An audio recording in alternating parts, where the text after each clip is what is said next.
Hey, if you are a guest with us, this is like your first time, you picked an interesting week to be new. You probably heard we're talking about sacred sexuality this week. If you are a parent and you have kids in the room, if this is helpful to you, if I was rating the sermon, I would say it's PG-13. All right, so keep that in mind, not because I'm trying to be edgy or whatever, but I want to be faithful to the text, and I think the text goes there, and we want to dive in. So before we do that, I want to read a text message I received, not related to our subject. If you were here last week, we celebrated Orphan Sunday here as a faith community, and we believe that these orphans really matter to Jesus, that the church needs to rise up, and we invited this couple who has this coffee business. It's called How Bao Bao, and they support adoption, all right? So they're a Christian couple, they sell coffee, and then they help raise money for people who want to adopt children. It's a really cool thing, and they were here with us Sunday, and on Monday morning, I got this text from them, and I just want to share it with you. It says, "Hey brother, just wanted to thank you and your church for being such a blessing. We raised double of what we normally raised on a Saturday at the market, and we are at the market for 8 hours, and we are only at church for half that time. It's a huge blessing to Connected Hearts that we are helping out this month. Also, we were blown away by one of your church members who gave toward the coffee shop $1,000, which is a huge blessing, especially with the extra cost that we are incurring. Our partners were amazed at the generosity of your church. As I read my Bible and pray this morning, I am thankful for God and your church. And again, reminded that we serve a big God. Just wanted to let you know." So, yeah. And why I share that with you, Edgewater Alliance Church, is because that's not an isolated phenomenon. It feels like continually, as opportunities for generosity are laid before you, that you continue to just bless in surprising and beautiful ways. And it's almost getting to the point where I'm not surprised anymore. But it's just, from last week to when we relayed to, if you weren't here a few weeks ago, we didn't do services. We sent all of our people down to the grocery store to buy groceries for people in need in our community. And we shattered the record. $45,000 about groceries were purchased. Yesterday, I'm at men's breakfast. And I think the story was some guys talking to me. He's like, "Yeah, we've been going through a tough time. Somebody in your church found out about it. In our church found out about it. And they helped me get a car." And it's just like these stories of how not only you love one another, but how you love people in our community. That's just a really beautiful characteristic of who you all are, and let's not lose that, all right? It's beautiful. So we are in the book of Proverbs, and the series has been Words of Wisdom. And one of the things that we've laid before you is Proverbs. This, I don't think it's originated with me. I think I heard this somewhere, but it's kind of like the Old Testament version of Twitter, that it gives you almost topical whiplash because most of the book will be talking about this and then talking about that, and it's different subjects. So to preach through it, you don't really typically preach through a chapter of Proverbs because it'd be so many different subjects. So what we've done is we've identified major themes in the book of Proverbs, and we said, hey, we're gonna treat these themes, and what we would do then is grab passages from different parts of the book, bring them together, and give a sermon, and hopefully that has been helpful, and I think that is the best way to preach through the book of Proverbs. But what's notable about the subject that we're covering today is there are actually whole chapters devoted to what I'm calling sacred sexuality. And actually, there's 2 chapters in the first quarter of the book in Proverbs entirely dedicated to this subject. And so if we're going to say with integrity, we're doing a series on the major themes in the book of Proverbs and leave this one out, it would kind of look like maybe the preacher was trying to avoid that one. You know what I mean? Because it's there, and it's there in a big way. And so if a whole chapter in the book of Proverbs is devoted to anything, pay attention. If 2 chapters in the book of Proverbs is devoted to a single topic, really pay attention. And so today, what I want to say from the get-go is that this will not be a comprehensive talk on what the Bible has to say about sexuality. It says a lot. It does not shy away from the topic. It does not shy away from the subject, but we're gonna look at the first chapter in the book of Proverbs that deals with it by way of its entire content, okay? And that is chapter 5. So if you have your Bible, go ahead and turn to chapter 5. I'll be reading from the New Living Translation today. Verses will be on the screen, but feel free to look at whatever Bible you brought. And we are going to jump in, starting in verse 1. My son, pay attention to my wisdom, listen carefully to my wise counsel. Then you will show discernment and your lips will express what you've learned. We'll stop there. What do those two verses have to do with sexuality? Nothing, all right? This is the introduction. This is sort of a father talking to his son and saying, hey, I have some really important stuff to tell you. I need you to listen up. The language is that of a father to a son. So maybe picture sort of middle-aged dad talking to a son. Maybe he's a little bit older than that even. That's the immediate context. So the message really is most directly applied by way of its original context to young men. And so if you're in the room this morning and you're a young man, this is gonna be pretty easy for you. And I'll let you decide if you're young or not, all right? I'll give that to you. So you decide if you're young or not. But really, here's what I don't want. I don't want you to hear this intro and be like, I'm not a young man, I'm a woman, or I'm an older man, and be like, I guess this isn't for me. No, that's not how we approach the Bible, right? So we'll read letters like Timothy, and you aren't Timothy, at least most of you don't have the name Timothy, and you'll be like, okay, this wasn't directly written to me, but we believe that God has something for me in this, and so we go on an interpretive journey of what does this mean to its original audience, and then what does this mean to me today, and how do I apply it for my life? And here's the good news. I think as it relates to Proverbs chapter 5, it's actually pretty easy. So if you're not a young man in the room, and as we're talking about this subject, I am going to present the text the way it was originally written. So I am going to present the text sort of as a father speaking to a son. And if you're not a young man in the room, you're gonna have to figure out how these things apply to you. But I don't think it's difficult. I think you'll be able to handle it. All right, so let's jump in. Verse 3.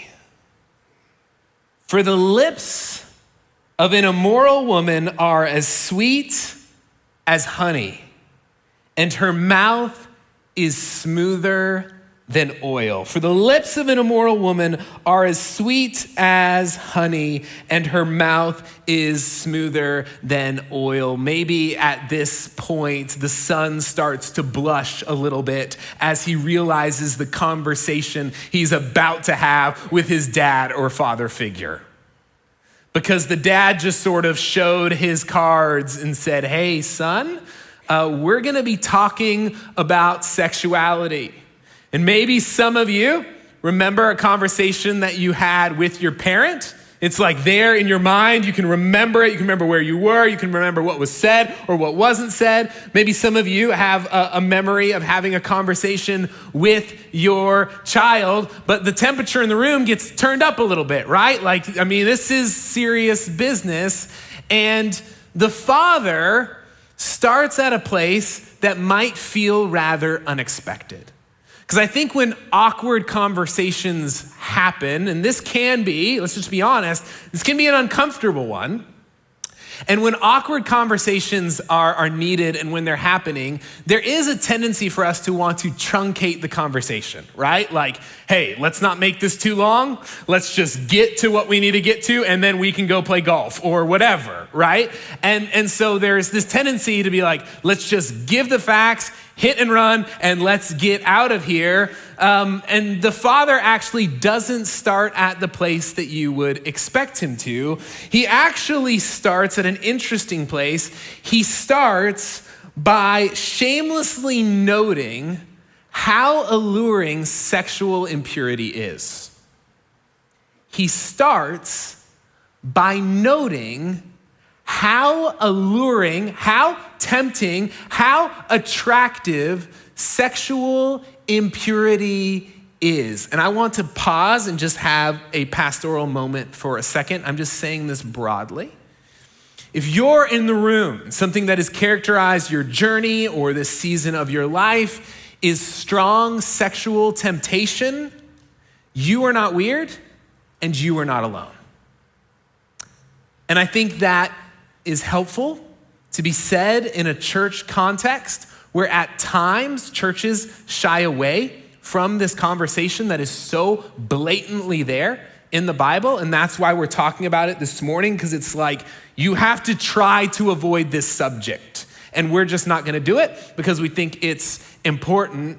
And so the Father really starts by just acknowledging, hey, sexual impurity is actually quite alluring. He's sort of beginning at this place of empathy with his son, this guy that he's mentoring. And he's like, I just want you to know that this is legit. And he understands that. And he's walked the path. He's older than his son. He has experiences and stories, probably regrets, probably some things that he's also proud of as it relates to this. He probably has the whole gamut as a guy who's got some years on his son, and he probably has a whole lot of wisdom.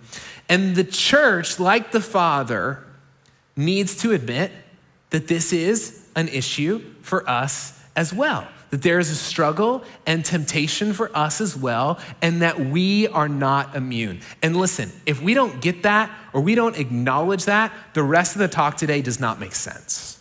But that's where the Father begins. The Father begins by acknowledging that this is legitimate, that this is real. He doesn't want his son to feel awkward or shame for desires that he has. And he goes, son, this is part of being a man. And then he says this, but in the end, she, meaning the immoral woman, not women in general, all right? The immoral woman is as bitter as poison, as dangerous as a double-edged sword.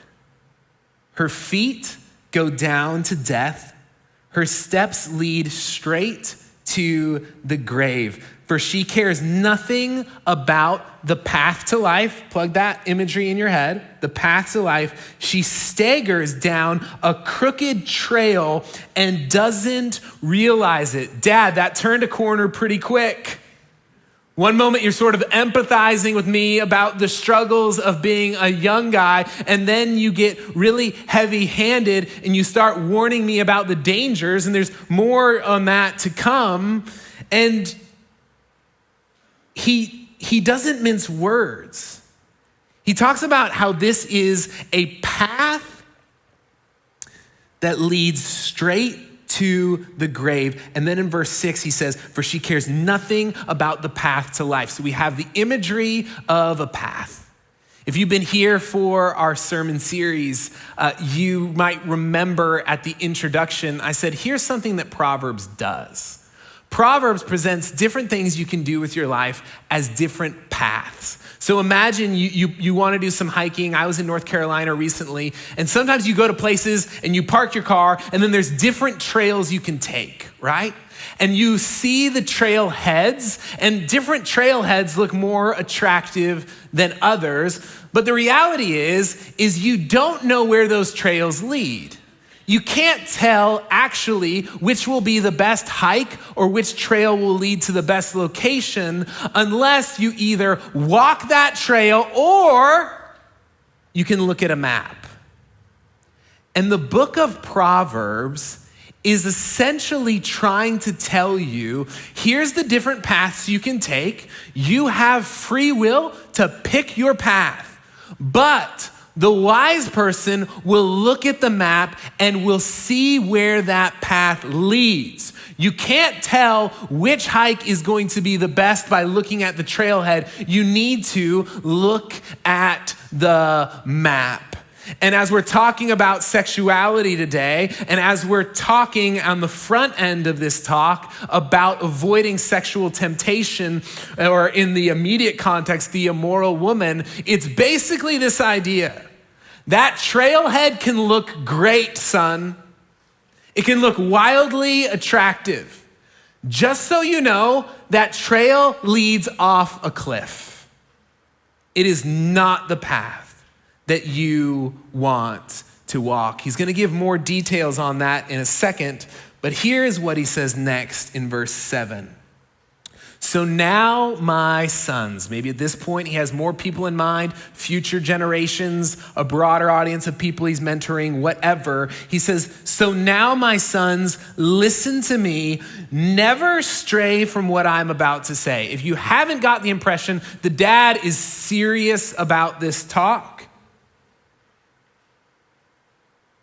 Stay away from her. Don't go near the door of her house. I read that calmly. In my Bible, it adds exclamation marks after both of those sayings.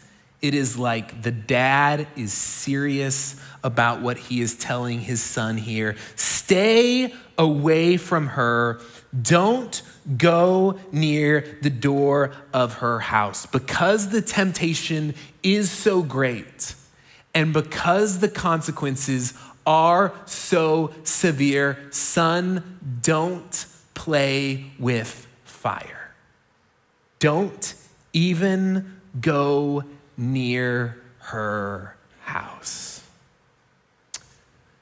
Guys, going near her house is symbolizing for us today, as I'm presenting this, putting yourself in a position to fail knowingly. Let me say this. The battle for purity is hard enough if you are trying to avoid temptation. The battle for purity is impossible if you are seeking it out. The battle for purity is hard enough if you are trying to avoid temptation. It is impossible if you are seeking it out.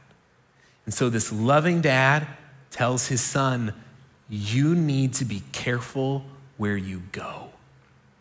You need to be careful about the places you put yourself. And so if you're seeking it out, it's this idea, the battle's already lost. If you're flirting with her at work, if you're showing up at the bar you know she's going to be at, if you're direct messaging her late at night while your wife's asleep, it's like the father is saying, it's already game over. You've already lost. And so we don't want to be putting ourselves in places, whether they be physical places or digital places or even mental places, where we know we're probably not going to make it out of there with our purity intact. And then this is what he says. After he says, stay away from her, don't go near the door of her house, he continues to double down with the warning, wanting his son to see more of where does this path actually go, practically and functionally.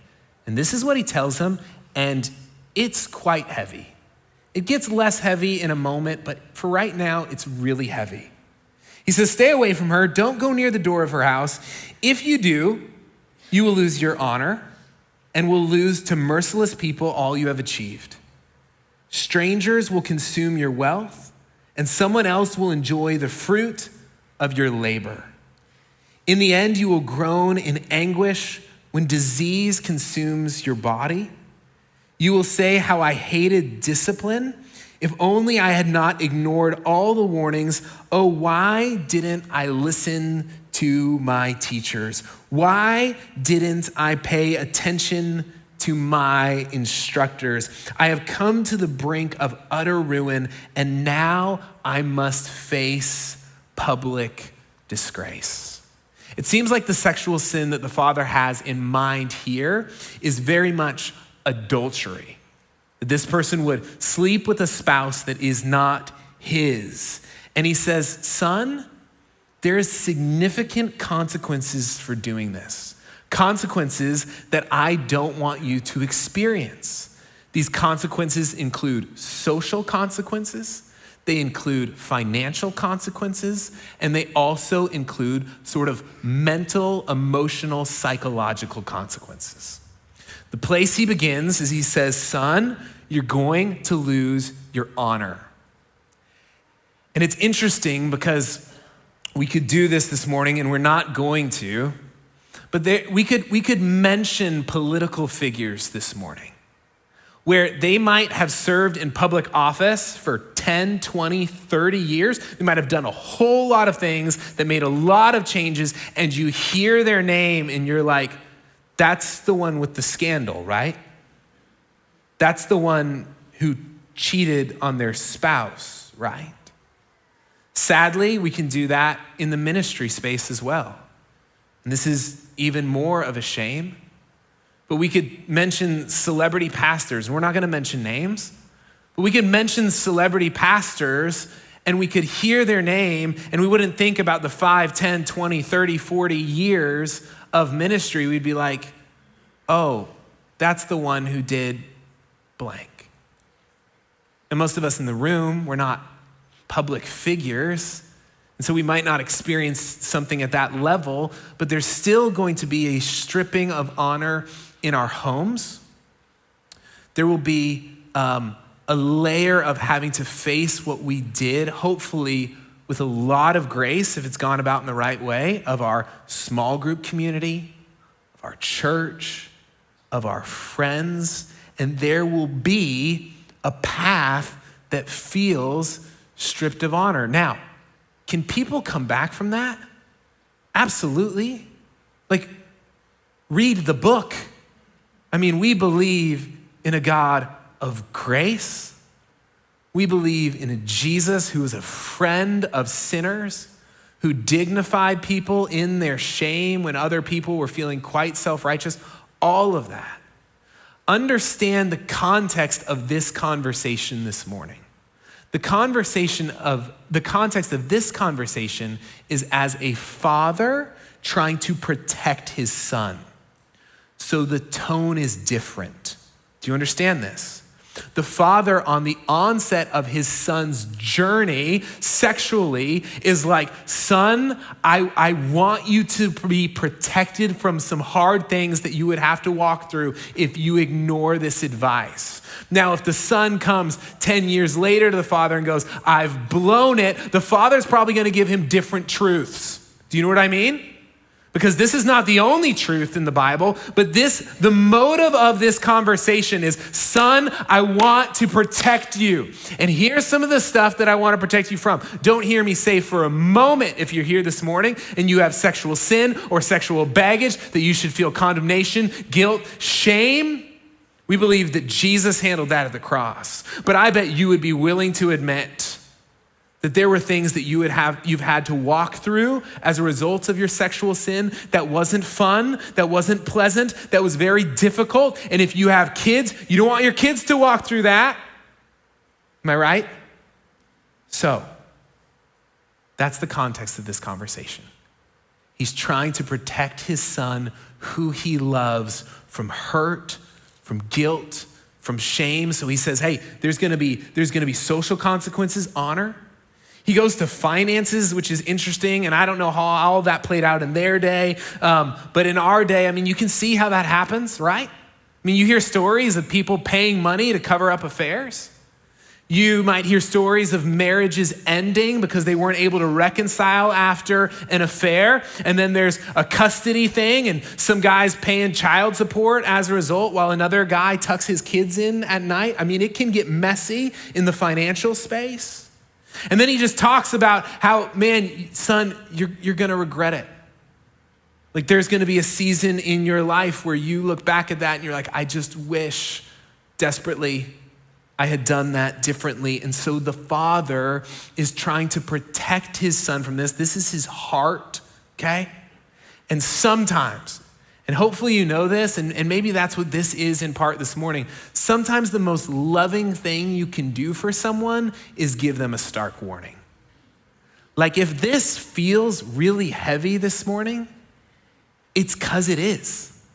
And that was what the father was doing. Like intentionally, he is like going there with his kid and he's like, I want you to feel the weight of this. But that's not all he has to say to his son. It's not all just warning. Look what he says starting in verse 15. Drink water from your own well. Share your love with only your wife. Why spill the water of your springs in the streets, having sex with just anyone? You should reserve it for yourselves. Never share it with strangers. He goes on. Let your wife be a fountain of blessing for you.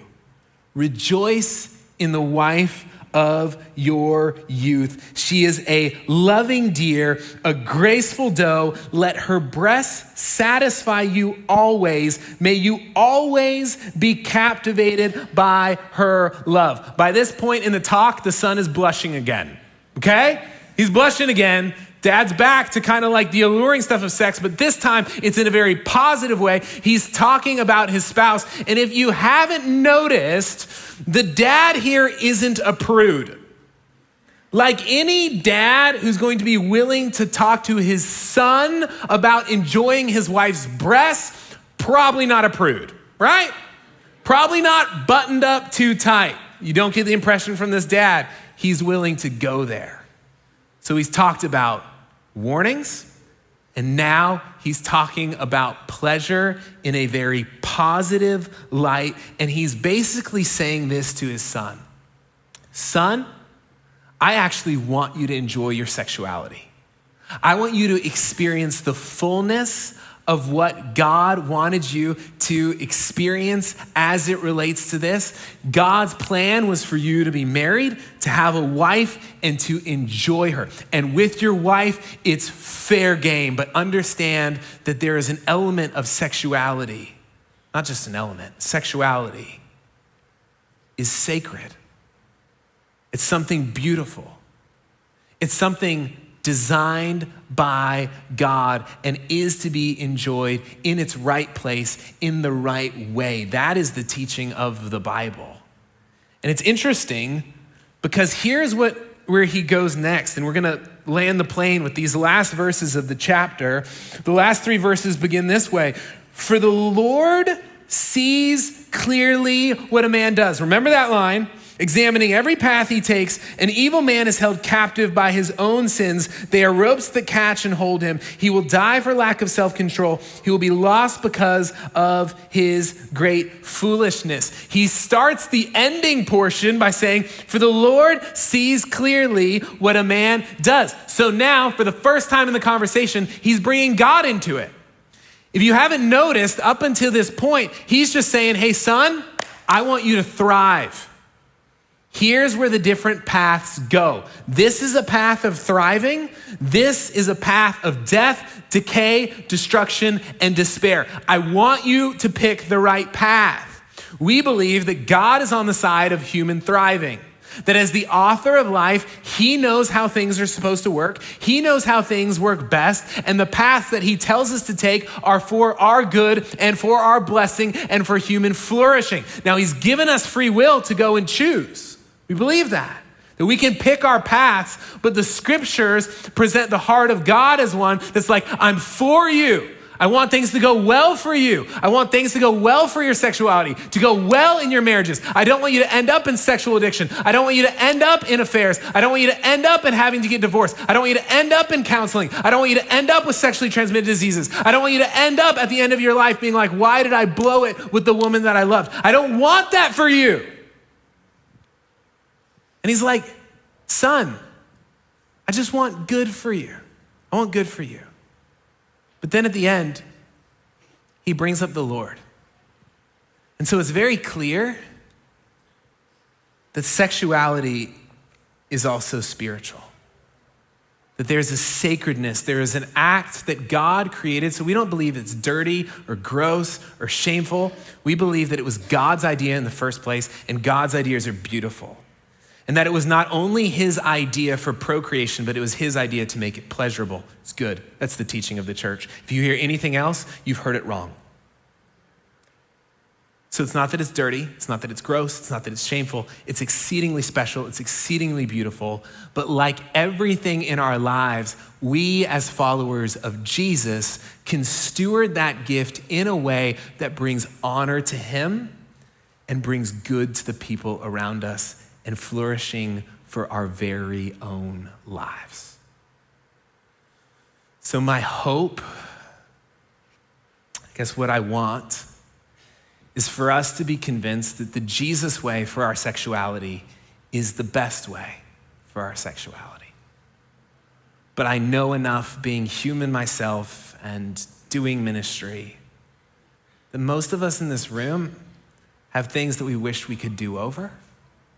And I want to remind you of how Jesus treated the woman in adultery. As that story has been recorded, there was a bunch of religious people who found somebody literally in the act of adultery. And these religious people are self-righteous. They are ready to go after her. They're willing to condemn her. And Jesus, the one we follow, dignified her, protected her, did not see her through the lens of her sin, but through a lens of grace, as someone created in the image of God, that her sin did not define her, and he wanted her to go free.